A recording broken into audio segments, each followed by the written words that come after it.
Натираем картошку на крупной терке, вбиваем сюда яйцо, добавляем молоко, все размешать. Добавляем немножко соли и сахара,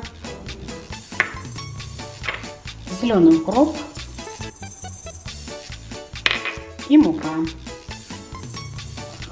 И снова все размешать. Также немножко растительного масла. Все помешаем, и наше тесто готово. Берем сковородку для тонких блинчиков. Первый раз смазываем немножечко растительным маслом, вот так вот. Больше масла, в принципе, не должно понадобиться. И сейчас аккуратно наливаем черпаком тесто.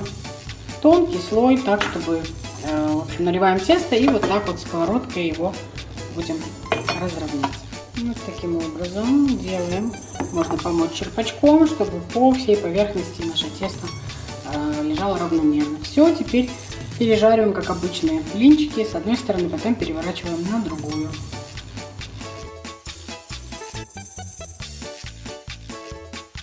Переворачиваем на вторую сторонку и точно так же жарим до такой красивой золотистой корочки вторую сторону.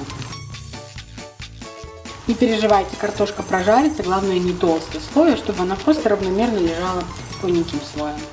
Итак, друзья, если картошка сбивается где-то в одно место, когда вы выливаете черпачком тесто, просто берете вот лопатку или ложку и распространяете по всему блинчику тонким слоем вот эту вот картошечку. И тогда все прожарится, ничего сырым не останется. Вот такие красивые, очень вкусные, ароматные блинчики у нас получились.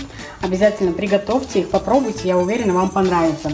Также эти блинчики подходят для того, чтобы их начинить какой-нибудь вкусной начинкой, завернуть, и еще раз можно обжарить в сливочном масле. Это будет вообще просто сказочно. Но мы их любим даже так, поэтому смотрите. С начинками можно экспериментировать. И куриное мясо готовое, там пережаренное с лучком, и морковка с луком, и с яйцом, в общем, даже с майонезом и так далее. То есть тут можно реально фантазировать. Так что пользуйтесь на здоровье.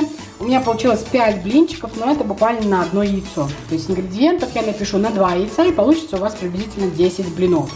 Все, ребята, надеюсь на ваши лайки, и что вы обязательно приготовите этот рецепт, и вам он понравится. На этом заканчиваю. Приятного аппетита. Будьте здоровы и счастливы. Пока-пока.